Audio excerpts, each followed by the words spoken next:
Without light, an object does not show its form. Take this sphere. It looks flat, indistinguishable from a circle. But if you add light, two things happen. The color gets darker as the body surface turns away from the light source. And a shadow forms where there is no light. In our engine, we can go from no light to light with shadows. Let's look into more detail how this can be achieved. The first thing we need to do is to introduce normals into our geometry pipeline. This is quite easy to do with our Assimp based model importer. We simply read the normal data from the imported mesh and store it into our import data object for later use. But why do we need normals in the first place? Well, you might remember my statement in the intro where the color of the object gets darker when the surface bends away from the light source. To simulate this behavior, we need to know in which direction does the surface actually point. Because when we know this, we can rather easily make a calculation of the surface direction versus the direction of the light source. And the more these directions are different, the less light comes to the surface, making it darker.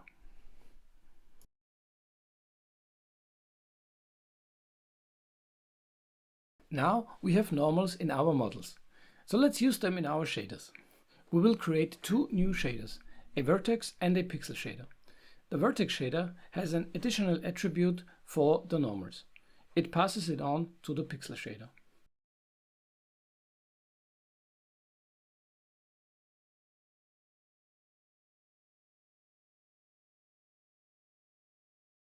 Please note that we must also transform the normals by our world matrix.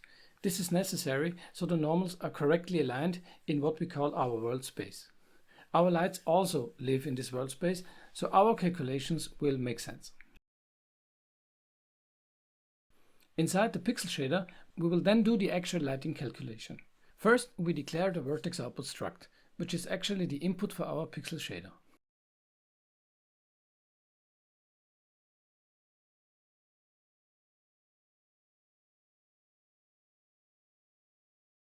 Next, we write our small main function. We do the heavy lifting of the lighting calculation in a separate function. It is called directional light. As the name implies, this is for light sources like the sun, which are very far away, and all the light rays are considered parallel. Therefore, we do not care about the position of this light source, we just care for the direction of the light. Please note that this light direction must actually be switched. So for our calculations to work, we need to give the direction from our object to the light source and not vice versa. This might be a bit counterintuitive, so keep it in mind. The calculation itself is a bit involved and we split it in several steps. First, we just take the base color from our texture, nothing new here. Then we make sure our normal has a unit length of 1. Then comes the aforementioned light direction from our object to the light source.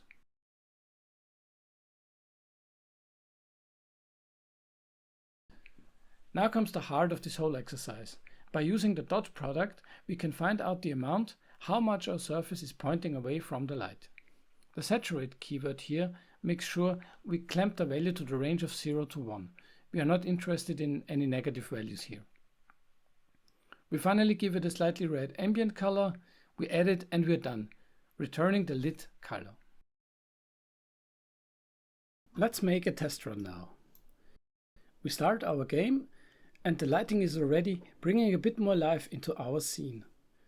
A more dramatic effect can be achieved if we set a more extreme light direction and angle. We can set the light to come sharp from the left. And when we try again, we see the appearance of the scene and its mood has really changed a lot. But there are other types of light which we can simulate. For example, point lights and spotlights. Let's start with point lights. They are rather small, at least in comparison to the sun. Therefore, the position of such a light source matters, and we cannot just treat all the rays as parallel. Point lights emit light in all directions. Depending on the distance from the light source and its strength, the effect of the light is reduced the farther away the object is.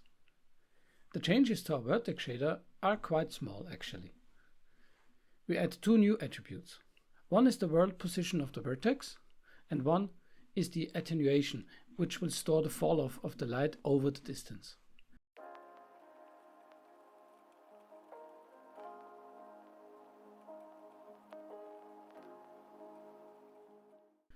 We calculate these values in our main function. For the world position, we just multiply the incoming vertex position by our world matrix.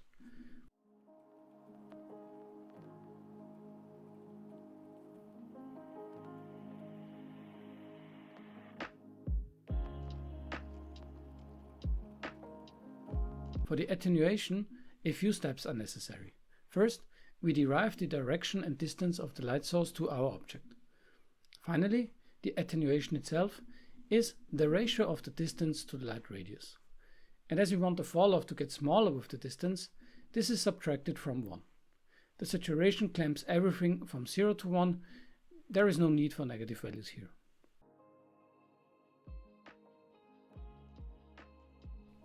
And that's it for the vertex shader already.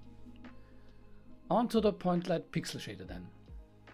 We create a new function called point light, and it is indeed very similar to the directional light function. Most parts are even identical. There are just some major differences. One is the notion of the light position, which we need to calculate the direction.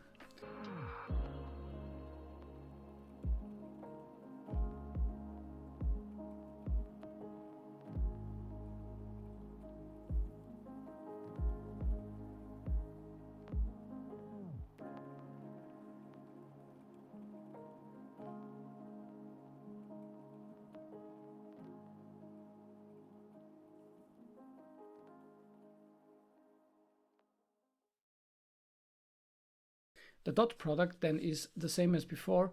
For our point light, we introduce a nice little yellow touch for the light color. The remaining difference is then the usage of the attenuation value in our diffuse color calculation.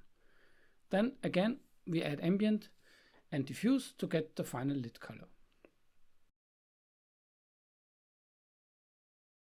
The result is not spectacular, and besides the yellow tint, it looks a bit like our first attempt at directional lighting. But to demonstrate the fall-off better, I am changing the light radius a bit and tweak the position of the point light, and finally we can see the fall-off quite well.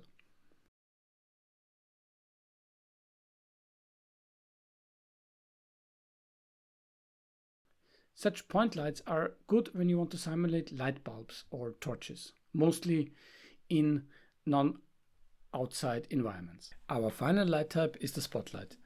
It gives a very focused light cone, like from a flashlight. It's very usable for horror games and FPS in dark places. We can keep our vertex shader untouched, and we just focus on the pixel shader. Again, we create a separate spotlight function and call it from main. We can just reuse the main parts from the point light. They are identical. What is specific for the spotlight comes next. We need to know in which direction the spotlight cone is actually pointing. If you remember a flashlight, you can only light the objects where you point your flashlight at. The spot factor then is responsible to create this sharp cone where we have light, but outside there is no light. We define two angles, an outer angle and an inner angle, and we define the fall-off for the zone where the light transcends into darkness. And again, the dot product comes in handy to calculate this ratio. And we then use the smooth step function to create this soft transition of light to darkness at the edge of the light cone. Finally, we now incorporate our spot factor in the light calculation, which otherwise stays the same as before.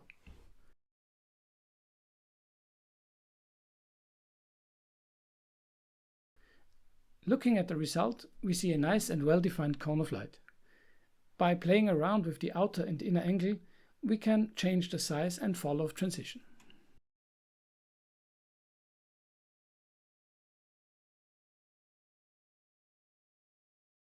You may have noticed that so far we have only used so-called diffuse lighting. This is well suited for non-shiny materials. And while there are existing approximations for the specular component of a reflected light, for metals, for example, cars, etc., I decided to keep this out for now, as the basics can be very well understood with the diffuse part only. And the video is already taking too long, probably already. But there will be another episode which I will dedicate to PBR, or physically based rendering, which is a more modern and generally better model for accurate lighting. There we will again touch on the diffuse aspect, but also on the specularity, metalness, roughness, etc. What we will do now is handling shadows. Without shadows, a major piece of information is missing when humans look at an image. Without a shadow, it is hard to tell, for example, if an object is floating above a surface or if it is sitting firmly on the surface. To make shadows work, we can make a clever use of the depth buffer. The depth buffer is essentially a texture where the depth of every pixel in the scene is encoded. We already use it to correctly render our objects, where objects which are nearer to our camera are always in front of objects which are farther away. Now for shadowing, we can make use of this feature by using the following trick. We render the scene in two passes. In the first pass, everything is drawn from the perspective of the light. The outcome of this pass is a depth texture filled with all the distances of every object. It is as if every object leaves its footprint in the depth texture. Now comes the second pass. Here we render our scene normally through our camera, but in addition we pass the depth texture of our first pass as an additional texture to our shader. We then can transform the current pixel position into the space of the light. Now we can use the XY coordinates of this transformed position to look up the depth value according to the light render path.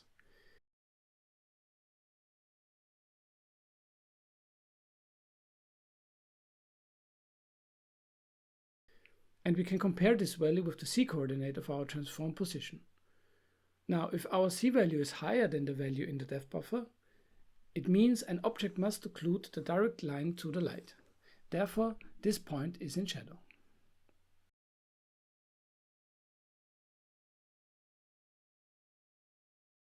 We can see how the floor is rendered, and the parts where our night is occluding the light are already rendered with the darker shadow tone.